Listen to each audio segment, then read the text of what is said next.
From the macabre minds of Laughing Devil Production comes another story from the Nightshade Diary.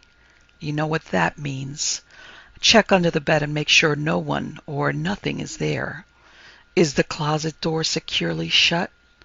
Then leave your disbelief behind, amp up your imagination, and hang on tight for another ride into terror and mystery. And like all good horror stories, just imagine it's a dark and stormy night. And remember, screaming like a little girl is permitted.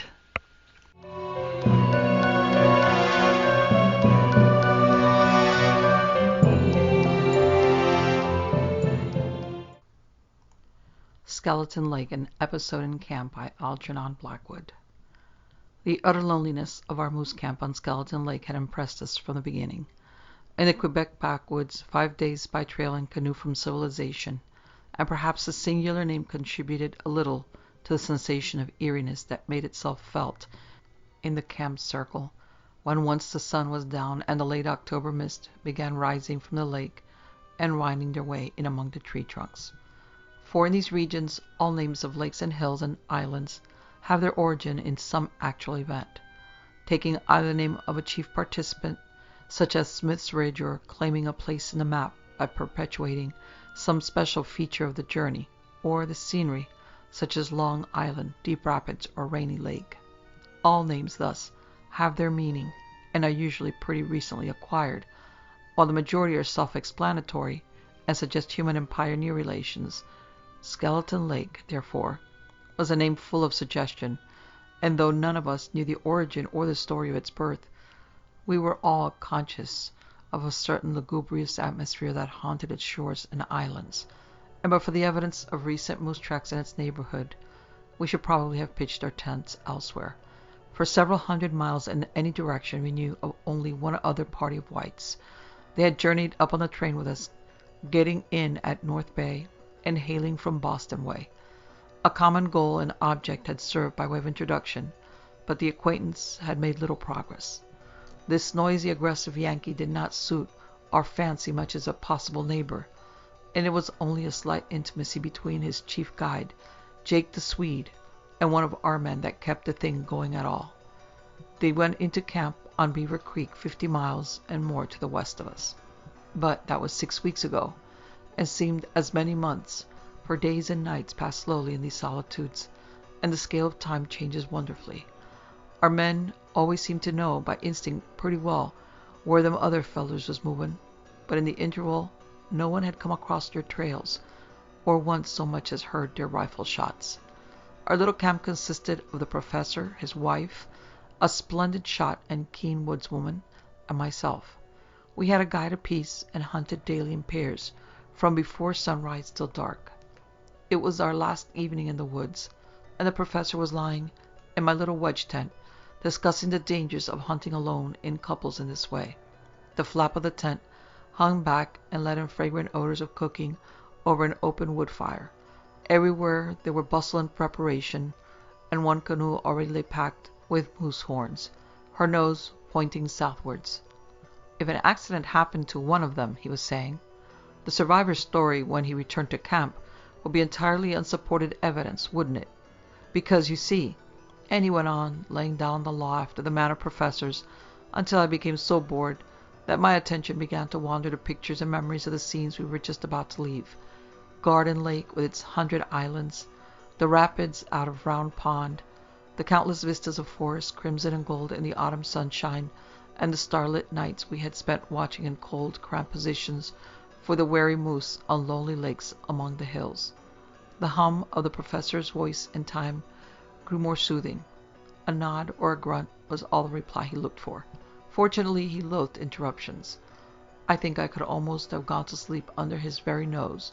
Perhaps I did sleep for a brief interval. Then it all came about so quickly, and the tragedy of it was so unexpected and painful, throwing our peaceful camp into momentary confusion, that now it all seems to have happened with the uncanny swiftness of a dream.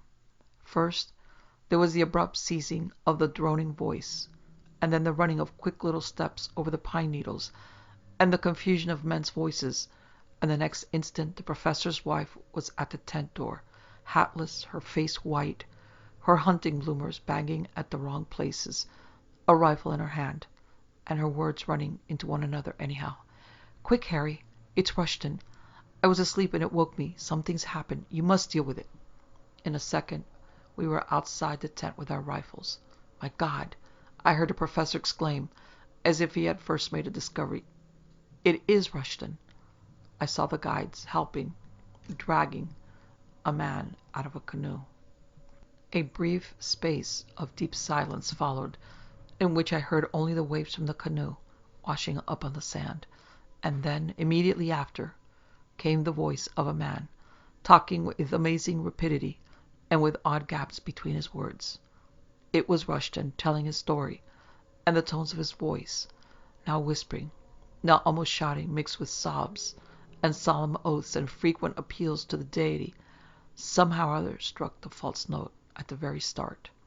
And before any of us guessed or knew anything at all, something moved secretly between his words, a shadow veiling the stars, destroying the peace of our little camp, and touching us all personally with an undefinable sense of horror and distrust.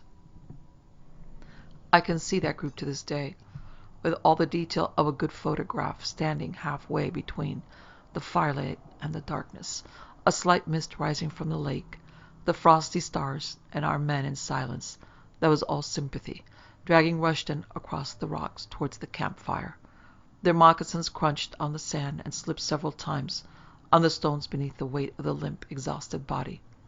And I can still see every inch of the pared cedar branch he had used for a paddle on that lonely and dreadful journey. But what struck me most, as it struck us all, was the limp exhaustion of his body compared to the strength of his utterance and the tearing rush of his words. A vigorous driving power was there at work, forcing out the tale, red hot and throbbing, full of discrepancies and the strangest contradictions. And the nature of this driving power I first began to appreciate when they had lifted him into the circle of firelight, and I saw his face, gray under the tan, terror in the eyes, tears too, hair and beard awry, and listened to the wild stream of words pouring forth without ceasing. I think we all understood then, but it was only after many years that anyone dared to confess what he thought. There was Matt Morris, my guide, Silver Fizz, whose real name was unknown, and who bore the title of his favorite drink, and huge Hank Milligan, all ears and kind intention, and there was Rushton, pouring out his ready-made tale with ever-shifting eyes, turning from face to face, seeking confirmation of details none had witnessed but himself. And one other. Silver Fizz was the first to recover from the shock of the thing, and to realize with the natural sense of chivalry common to most genuine backwoodsmen that the man was at a terrible disadvantage. At any rate, he was the first to start putting the matter to rights. "Never mind telling it just now," he said in a gruff voice, but with real gentleness. "Get a bite to eat first, and then let her go afterwards. Better have a horn of whiskey, too. It ain't all packed yet, I guess." "Couldn't eat or drink a thing," cried the other. "Good Lord! Don't you see, man? I want to talk to someone first. I want to get it out of me, to someone who can answer. Answer. I've had nothing but trees to talk with for 3 days, and I can't carry it alone any longer. Those cursed silent trees. I've told them 1,000 times. Now, just see here. It was this way. When we started out from camp." He looked fearfully about him, and we realized it was useless to stop him. The story was bound to come, and come it did. Now, the story itself was nothing out of the way. Such tales are told by the dozen round any campfire, where men who have knocked about in the woods are in the circle. It was the way he told it that made our flesh creep. He was near the truth all along, but he was skimming it, and the skimming took off the cream that might have saved the soul. Of course, he smothered it in words, odd words too, melodramatic, poetic, out-of-the-way words that lie just on the edge of frenzy. Of course, too, he kept asking us, each in turn, scanning our faces with those restless, frightened eyes of his, "What would you have done? What else could I do? And was that my fault?" But that was nothing, for he was no milk-and-water fellow who dealt in hints and suggestions.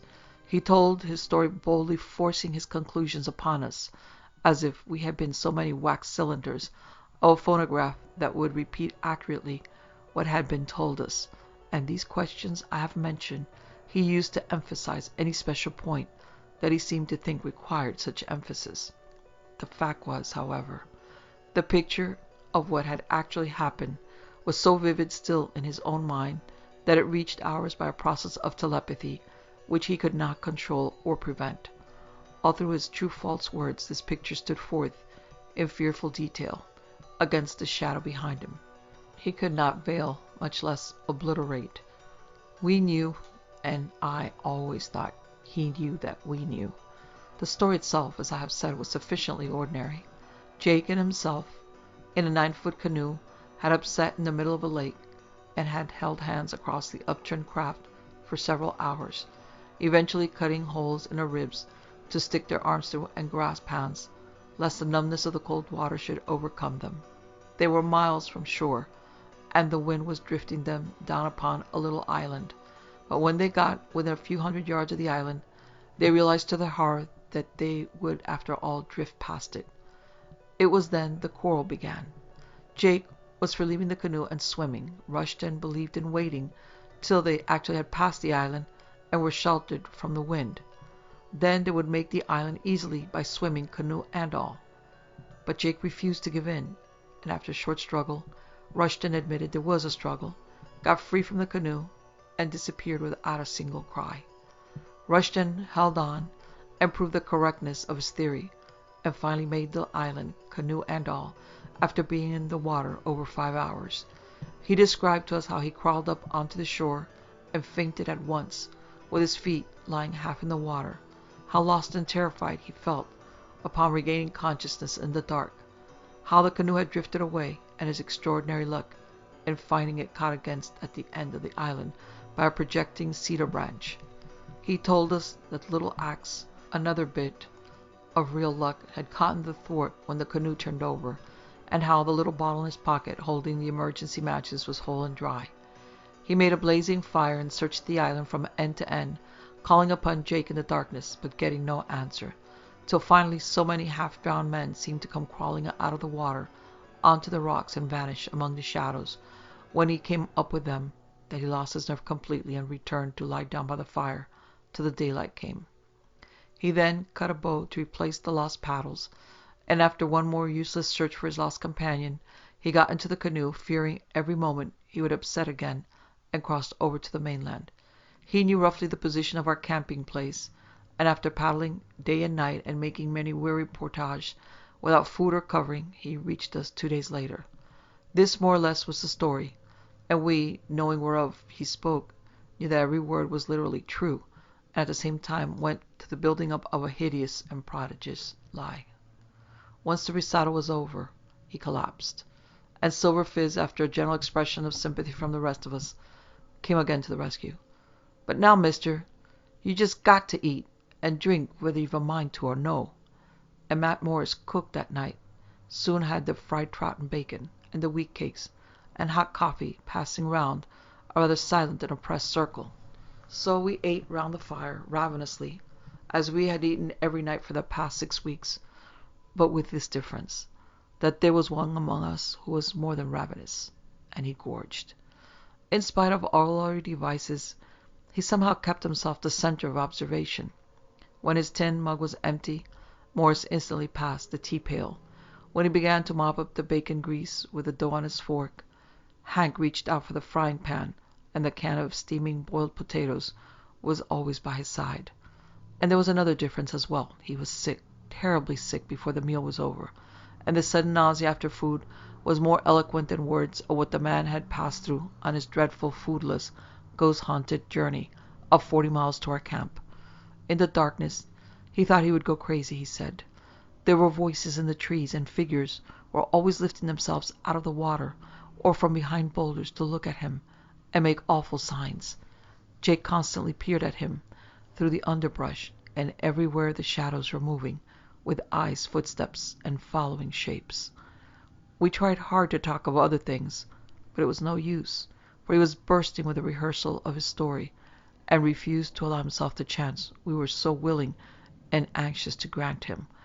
After a good night's rest, he might have had more self-control and better judgment, and would probably have acted differently.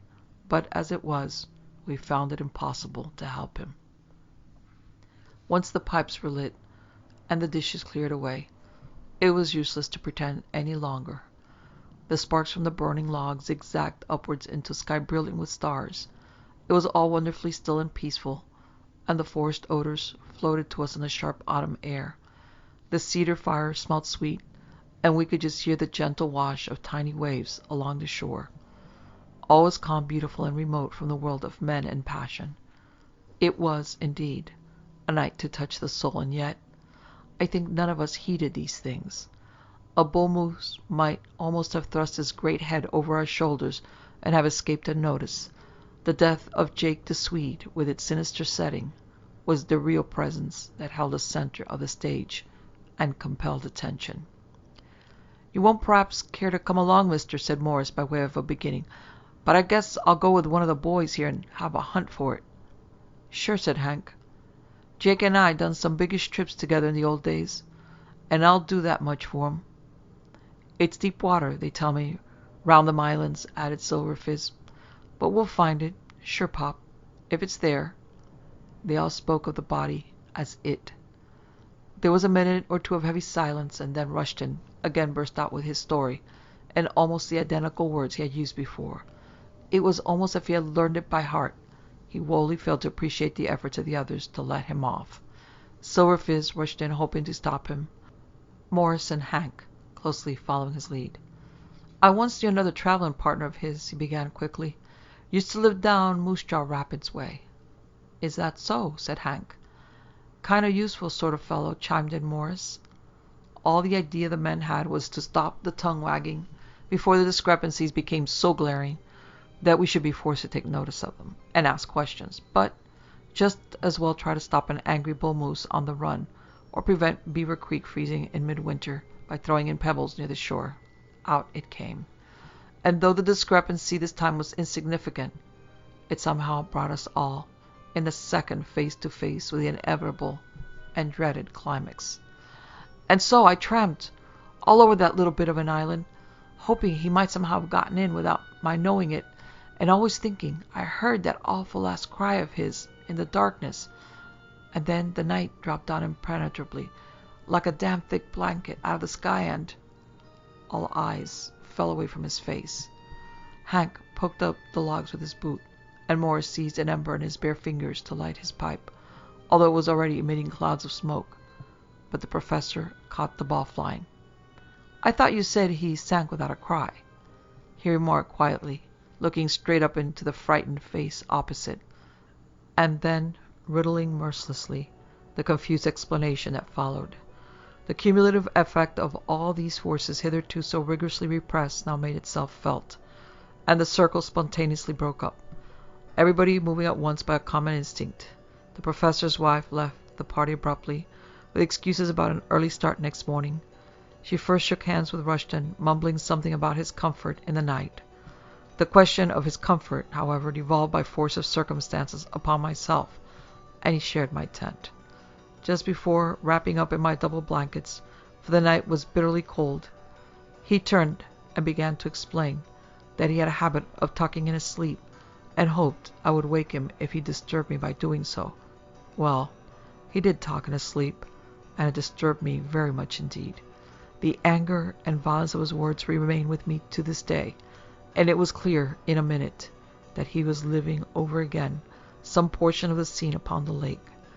I listened horror-struck for a moment or two, and then understood that I was face to face with one of two alternatives. I must continue an unwilling eavesdropper, or I must awaken him. The former was impossible for me, yet I shrank from the latter with the greatest repugnance, and in my dilemma I saw the only way out of the difficulty, and at once accepted it. Cold though it was, I crawled stealthily out of my warm sleeping bag and left the tent, intending to keep the old fire alight under the stars and spend the remaining hours till daylight in the open. As soon as I was out, I noticed at once another figure moving silently along the shore. It was Hank Milligan, and it was plain enough what he was doing. He was examining the holes that had been cut in the upper ribs of the canoe. He looked half ashamed when I came up with him and mumbled something about not being able to sleep for the cold. But there, standing together beside the overturned canoe, we both saw that the holes were far too small for a man's hand and arms, and could not possibly have been cut by men hanging on for their lives in deep water. Those holes had been made afterwards. Hank said nothing to me, and I said nothing to Hank, and presently he moved off to collect logs for the fire, which needed replenishing, for it was a piercingly cold night, and there were many degrees of frost. 3 days later, Hank and Silverfizz followed with stumbling footsteps the old Indian trail that leads from Beaver Creek to the southwards. A hammock was slung between them, and it weighed heavily. Yet another of the men complained, and indeed speech between them was almost nothing. Their thoughts, however, were exceedingly busy, and the terrible secret of the woods, which formed their burden, weighed far more heavily than the uncouth shifting mass that lay in the swinging hammock and tugged so severely at their shoulders. They had found it, in 4 feet of water, not more than a couple of yards from the lee shore of the island, and in the back of the head was a long, terrible wound which no man could possibly have inflicted upon himself. Number 11, Welham Street, by Sir Hebert Stephen.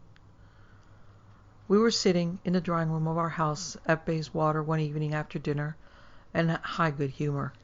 I had that day been appointed to a certain post at the British Museum, which would afford me ample opportunity for the studies in which I was most interested, and put me in possession of what I expected to find an ample competence.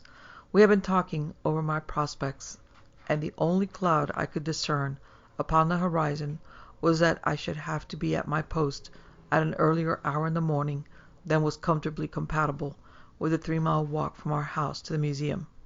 "What a pity," said my younger sister Patricia, "that we don't still live in the dear old house on Welham Square. You could have got to the museum from there in 5 minutes." I was born after we left Welham Square, but Patricia was 6 years my senior, and could remember her nursery days there.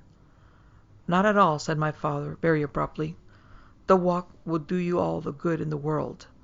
As the old gentleman had been, to all appearance, fast asleep for at least 10 minutes, I was rather surprised at the energy with which he spoke. Looking up, I saw my mother making anxious signals to Patricia, which she followed up by instantly changing the subject.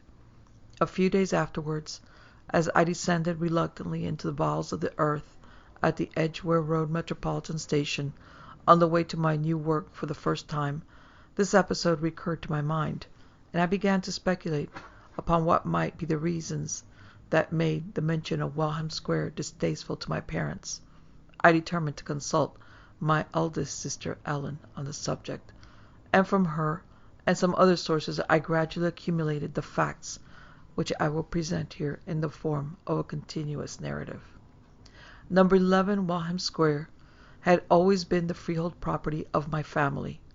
It was built, together with several adjoining houses, about the beginning of the 18th century by the owner of a plot of land in which the house stands, a retired attorney who had 2 nephews. They were Andrew Macy, my great-great-great-grandfather, and his cousin, Ronald Macy. Ronald, who was generally thought to be his uncle's favorite and probable heir, was an exceedingly tall and powerful young man, with a forbidding and melancholy expression of countenance. As a boy he was singularly backwards, and his incapacity for mental exertion seemed to develop as he grew up into something not far removed from downright idiocy. His weakness of mind caused him to be remarkably subject to the influence of those with whom he lived, and in particular his cousin Andrew, my ancestor, was supposed to exercise over him an influence almost amounting to fascination, and to be able to mould him to all the purposes of an exceptionally vigorous will. Shortly after the building of the houses in what is now Welham Square, the uncle of these young men died, and Andrew took possession of all his property under the provisions, as he asserted, of a will, the existence of which no one except Ronald had any interest in disputing, and which no one except Andrew, the sole executor and devicee, ever saw. Shortly before his uncle's death, Ronald had become engaged to a young lady named Lettice White, to whom he was passionately attached, and it was generally supposed among the neighbours that upon his accession to the avuncular wealth the marriage would take place. But when a barely decent interval had occurred since the old gentleman's obsequies, the fair Lettice was led to the altar, not by Ronald, but by his more fortunate cousin, Andrew. The newly married pair took up their residence in number 11, and Ronald came to live with them. When it was represented to Andrew by some of his few intimate acquaintances that this arrangement was so singular as almost to be thought improper, he curtly gave them to understand that Ronald's mental condition was not such as to permit of his only living relation allowing him to live alone, and that he was compelled by the merest considerations of family affection to take the unfortunate young man into his own household. So the three lived on in the stately and somewhat gaunt mansion, Andrew collecting his rents with methodical regularity, and otherwise giving his neighbours but little concern. As for Ronald, there soon came to be little doubt in anyone's mind of his confirmed imbecility. He appeared seldom, and when he did, was for the most part silent, regarding his cousin and former betrothed with an expression of the profoundest submission, which at times merged into a look of wild and hardly human apprehension, like a terrified brute beast, as it was put by an old lady, who was one of the few friends occasionally privileged to partake of the gloomy hospitality of this uncomfortable establishment.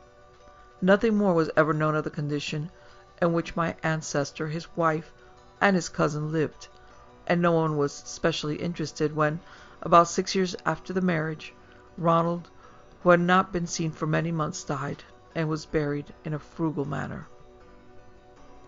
Before he had been dead a year, Andrew and Lettice suddenly left the house and took up their abode elsewhere, and after a while a tenant was found for number 11.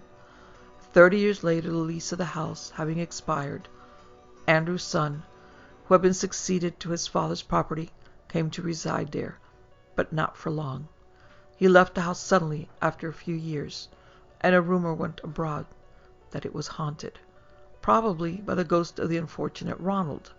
From this time number 11 descended from father to son, the adjoining property being sold piecemeal as the family necessities dictated. Occasionally the successive freeholders made attempts to live there, but they never stayed more than a few months, and on each occasion of their removal the rumors of ghostly possession were renewed.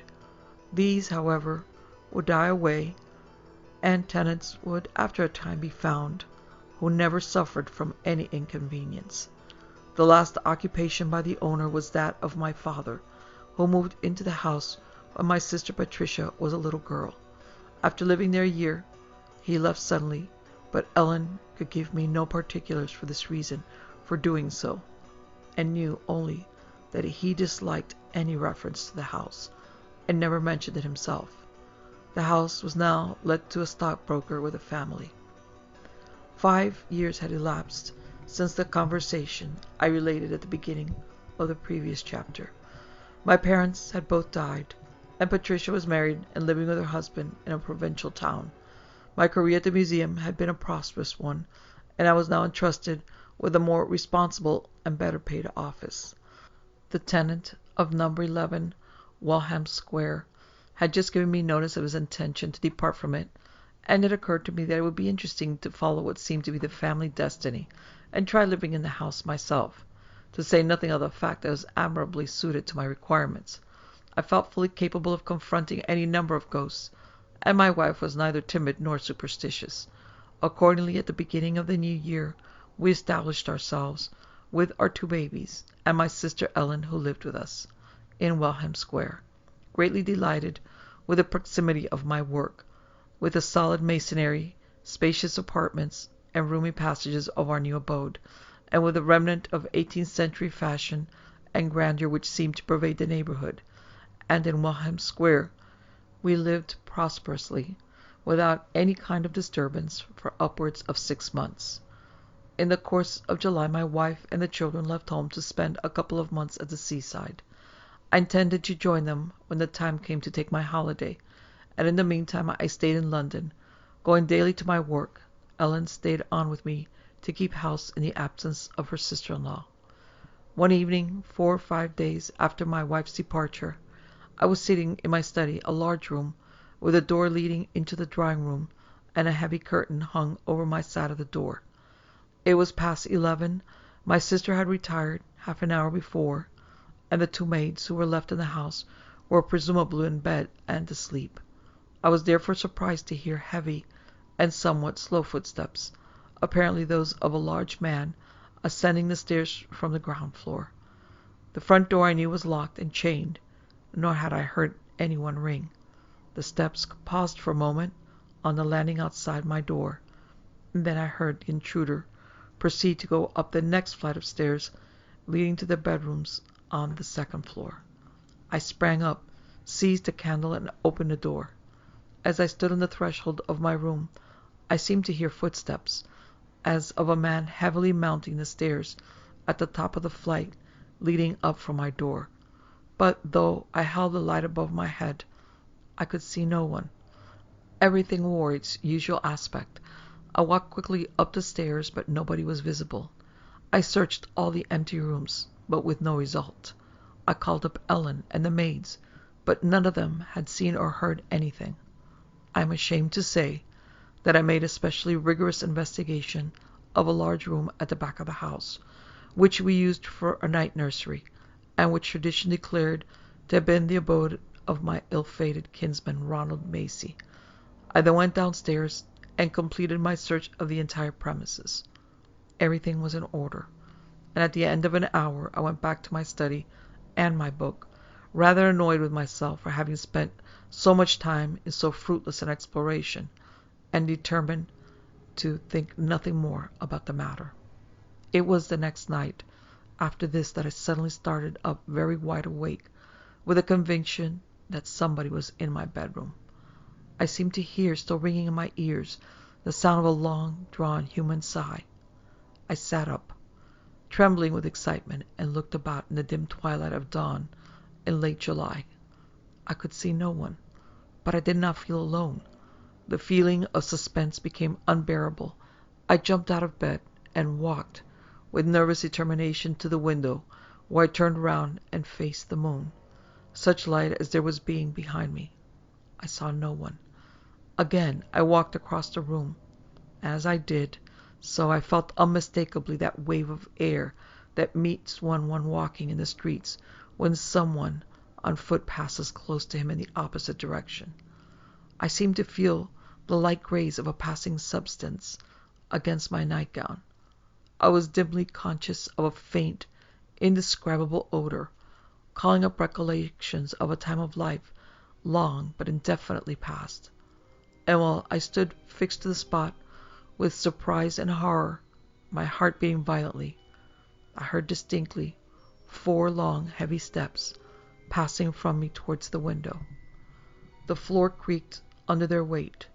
The next instant I felt that I was alone, but it was not until long after the morning was as light as noon that I fell asleep again. I woke, much troubled in mind, and doubting whether I should not, like my fathers, be compelled to leave this uncanny dwelling, but, when in some measure restored by breakfast, I determined to say nothing to my sister at present, but to wait and see whether the situation would in any way develop itself. My resolution was fated to be put to the test sooner than I expected. I did not get home that evening till close upon dinner time. When I entered the drawing-room, Ellen greeted me with, "Oh, Edward, what do you think has happened? Sikes is dead." Now Sikes was a grey parrot belonging to my wife. He was so called because when he first came to us it was affirmed of him, perhaps rather libelously, that, like the hero of Mr. Caverley's poem, he habitually swore. He certainly did from time to time blaspheme somewhat unreservedly. I was secretly not altogether sorry to hear of his demise, so I answered with much composure, "Did the cat eat him?" No, said Ellen. He died in the most horrible convulsions. I went up to get ready for dinner, thinking more of how to prevent my wife from replacing Sikes by another clamorous bird than of the manner of the last one's death. But in the course of our meal it occurred to me that his fate was an odd one. How did Sikes come to have convulsions? I asked. Why, it was most curious, answered Ellen. I was going to tell you about it. I was in the drawing room writing letters, and suddenly I heard a tremendous screaming and flapping, and I looked up, and there was Sikes, turning over and over in the air, and pecking and clawing and flapping his wings, and screaming, and before I could get to him, he suddenly twisted his head right around 2 or 3 times and tumbled down dead on the floor. What do you mean? I said. That he was carrying on these gymnastics up in the air? Yes. When I saw him, he was quite above his cage, which was on the little table, and in his struggles he must have wrung his own neck. That seems rather remarkable. Yes, and another remarkable thing was that he must have opened the door of his cage and got out all by himself, which I never heard of his doing before, because I had been feeding him with a cake after lunch, and I know the door was fastened then. I found it open when he was dead. Had he been out long? No. He must have been seized almost directly he got out, because it so happened that about 5 minutes before he began to scream, I fancied I heard the door open, and looked up to see if anyone was coming in, and no one was there. But I happened to see the parrot, and he was in his cage just as usual. Well, I said, I suppose he's dead, and there's an end of it, but it is a very singular catastrophe. I hope Marion won't be inconsolable. During the rest of dinner, I was conscious of being rather poor company. Following close upon the mysterious occurrences I have described, Sikes' unhappy fate troubled me. My suspicions were, however, so undefined, and seemed even to me, when I tried to contemplate them from an impartial point of view, so ridiculous, that I could not bring myself to communicate them to Ellen, and incur the contempt which would be the deserved portion of a grown-up man who confessed to being seriously disturbed by an odd sound in an empty house, and by a commonplace nightmare. I have no hesitation in revealing these sentiments now that subsequent events have justified them. But that evening I again determined to wait. I did not have to wait long. It was a cold evening, and after bidding good night to my sister, I lighted a fire in my study and sat down to enjoy a new novel I had long been wishing to read. I was about halfway through my volume when I suddenly felt a sensation of cold. I looked up. The fire was burning brightly, but I did not feel its warmth. It was as though some opaque body or a large glass screen had been interposed between me and it. A moment afterwards I felt the heat fall on my face again. Had I heard the muffled sound of a footstep on the hearth-rug close to me? I put out my hand and felt nothing but the warmth of the fire. As I gazed about the room in surprise, my eye fell on an armchair standing on the other side of the fire. It was a nearly new chair, which I had bought shortly after coming to Welham Square. It had a leather seat, smooth and unworn, with particularly good and yielding springs. As I looked at this chair, it struck me that the seat was considerably depressed, as though someone had recently sat down upon it, and the seat had failed to resume its ordinary level. This surprised me, for I had sat in the chair that morning, and felt sure the springs had then been in good order. I looked at it again.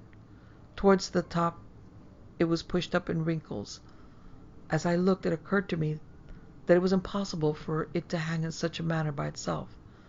It looked for all the world as if an invisible but substantial human frame was actually sitting in the chair. When this notion occurred to me, I sat dazed with an indescribable horror, staring stupidly at the chair, which did not move. In an access of frenzied terror, I hurled the book I was reading at the chair. Did it strike the seat, or did it glance away a few inches from the edge and fall on the hearth-rug? The next instant the seat of the chair rose up audibly to its normal level, and, still preserving, however, the traces of its previous wrinkles, I started up, and rushing to the chair began to prod it. I could discover nothing unusual in its condition. As I was doing so, I felt a hand, beyond all doubt, laid steadily on my shoulder. I faced round and saw nothing. "Who are you?" I shouted. "What do you want?" But no answer came. I was alone. I sat till 1 o'clock, and then I went to bed. Just as I was getting into bed, it occurred to me that perhaps I might be annoyed in the dark. Though I had not yet seen anything, the prospect seemed rather awful, and with a slightly trembling hand I lighted a night light.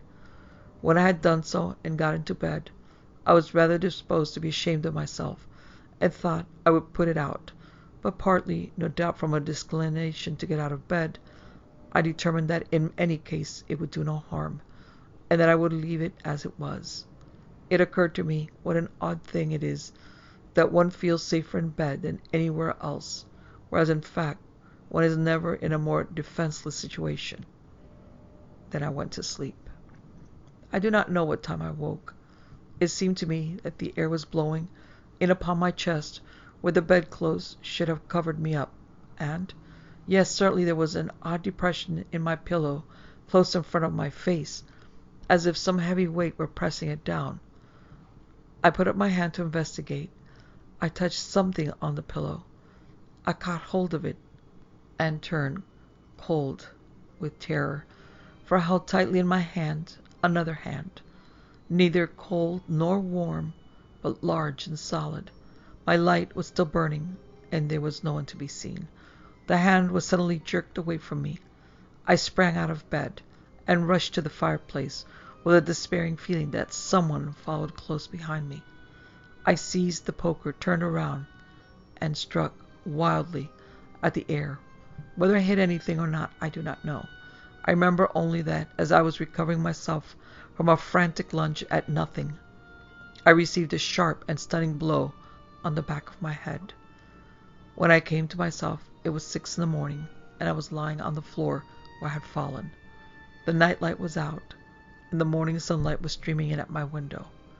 There was a very large and painful bruise where I had been struck. I felt that this was getting beyond a joke. It was all very well to frighten me, but when my ghostly enemy took to knocking me down like a ninepin, I was not going to keep it to myself any longer.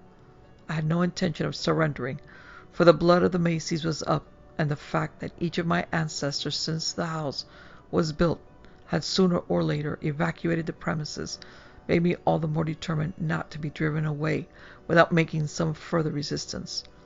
So I unbosomed to my sister Ellen the whole of my experience in the matter. She was decidedly skeptical about the ghost, if ghost it could be called, and suggested that I was not well. I vowed that I was as well as any man with a great hole in the back of his head could be, and she consented to the arrangement that I proposed, that she should sit up for a night or two in the drawing-room, while I was in my study with the door open between us, and that if any remarkable incident occurred, I should call her in order not to be wholly without male assistance in case I should be attacked. I invited a college friend of mine named Prescott, a strong, sensible, and energetic young doctor who lived near us, to keep my sister company in the drawing-room. He, when he heard my story, was, as befitted a scientific young professional man, exceedingly facetious at my expense, but he willingly consented to share a watch and to sleep in the house. That evening I sat up as usual in my study, while Prescott and Ellen beguiled the hours in the drawing-room with light literature, until about 2:30, when, nothing having occurred, we settled to go to bed, and separated. Prescott divided between high spirits at the temporary triumph of incredulity, and a tinge of disappointment at the non-occurrence of anything in the shape of a row, and Ellen rather indignant with me for having kept her up so long for no purpose. After the stormy experiences of the 2 preceding nights, I thoroughly enjoyed an unbroken sleep. I prevailed upon my sister and my friend to give the ghost one more chance, and the next evening saw us again comfortably established in the 2 rooms, separated only by the curtain which hung over the door of communication. It may have been 11 o'clock when I heard a board creak just behind my chair. uttering a shout, I sprang up and dashed at the spot from which the noise had come. I came into heavy contact with what felt like a gigantic human figure. Prescott and Ellen hurried into the room and beheld me wildly grappling, apparently with nothing at all. "By Jove," said Prescott, "he has got them." Them, I believe, meant some kind of hallucinations upon which Prescott professed to be an authority, but I was struggling furiously with my unseen antagonist and had no breath for explanations. "Seize him! Seize him!" I cried. At that moment my prey burst from me, hurling me with prodigious violence against the room. Prescott rushed forward, and as he did so, was tripped up by what he afterward described as a heavy kick from an unseen foot, and sent sprawling on the floor. Fortunately, I was prostrate at the other end of the room, and could not be suspected of having had a hand or a foot in this outrage. As we struggled to our feet, while Ellen stared wildly about, we all heard 2 or 3 hurried steps, as of a man running. There was a tremendous crash, and all was still. But the curtains had swung violently back into the window, and the window itself, plate glass frame and all, was burst clean away outwards. Prescott was white as a sheet, and the sensible and strong-minded Ellen was actually crying, which impressed me more than anything else in the scene. "Let us leave this horrible house," she said. "Something worse will happen if we stay." But I was filled with an unreasonable kind of courage at having, as it seemed, put our inexplicable visitor to flight, and I was besides conscious of a certain degree of pride in the assurance that Prescott had been converted, and would hardly talk again about my having got them. "We can't go tonight," I said, "and as our gentleman seems to have taken himself off for the present, we had better consider what's to be done next. I'm sure Prescott wants to stay and investigate the phenomenon." We shut the shutters over the wreck of the window, and sat talking over the event until late at night. By degrees I contrived to infuse into my companions some of my courage, and at last, no further disturbance having taken place, we all went to bed in pretty good spirits. I placed a loaded double-barreled pistol on the table by my bedside, thinking that if a ghost could be struggled with, he ought to be able to be shot, and Prescott placed within reach a large bowie knife, which he had brought back from America, and had long been wishing for an opportunity to make use of. When I woke, I thought my last hour had come. My throat was tightly grasped by 2 extremely strong hands. A crushing weight was on my chest. I tried to shout, but could not. I was rapidly being strangled, and as I lay writhing, my eyes, forced half out of their sockets, glared through the light of the night light as the opposite wall, which stood precisely as usual, except that as the squeezing of my throat grew more and more intolerable, my view of the room slowly darkened, but of the horrible and only too palpable form that was killing me I could see no trace. In unavailing despair I clutched at the iron wrist that held me down. In another instant I believe I should have become unconscious. Then a last gleam of hope, the thought of my pistol, flashed through my mind. I stretched out my hand, and as I lay I could reach just the end of the barrel. I drew it towards me, and with an expiring effort pushed the muzzle of it close against what I thought to be the invisible body of my tormentor, and fired. We never found the bullet, or any trace of it afterwards. Instantly the hands relaxed their grip on my throat a little, and with a violent effort I wrenched my neck away. Then a heavy body fell sideways from my bed to the ground, and I fell too, grappling with it. At that moment Ellen and Prescott, who had been roused by the sound of the shot, burst into the room. There they saw me struggling, partly on the floor, and partly kneeling, apparently on space. They rushed to my assistance. Both of them felt the thing. Both of them grappled with it. The struggles of our enemy became fainter. Managing to get one hand free, I repossessed myself of the pistol which had fallen on the floor, and emptied the second barrel into what I judged to be the breast of the spectre. I fired straight downward, apparently at the floor, but of the bullet we saw no more than of the other. Meanwhile Prescott stabbed furiously with a bowie knife, and each time he dashed the blade down, its progress was arrested before it reached the carpet. Then the struggle ceased, and nothing was heard except a rapid panting. We were all kneeling and holding down what looked like space and felt like the form of a tall and athletic man. "We've done for it, whatever it is," I said hoarsely. Prescott burst into a foolish giggle. "By Jove," he said, "we'll make a cast of it and see what it's like." As he spoke, the form of our victim was agitated by a desperate convulsion which shook us all off. Before we could seize it again, a deep groan burst from the place where we had held it, and the word "lettuce" rang through the room in a tone of sepulchral melancholy. Then there was silence. I threw myself on the floor, not, as I had intended, on the prostrate figure. We searched the room and then the house, but we could find absolutely nothing. Nor from that day to this has anyone, to the best of my knowledge, seen, heard, or felt anything whatever of this ghastly being. After much consideration, we determined to keep the adventure to ourselves, for a time at any rate. Indeed, it was only last summer, when we had lived in the house for a good number of years without any kind of ghostly interruption, that I described the circumstances herein narrated to my wife. She doesn't believe them, and I am sorry I told her. Was it the ghost of Ronald Macy? Did it voluntarily depart and leave us alone because it considered that the annoyance it had inflicted upon my ancestors and me were sufficient, and that the tale of its vengeance upon our house for the wrongs, whatever they were, inflicted upon Ronald in his lifetime by Andrew and Lettuce was complete? Or did we actually kill it? Perhaps we did. He was a poor weak creature when he was alive. Signed, Edward Macy, 11 Welham Square, 1885.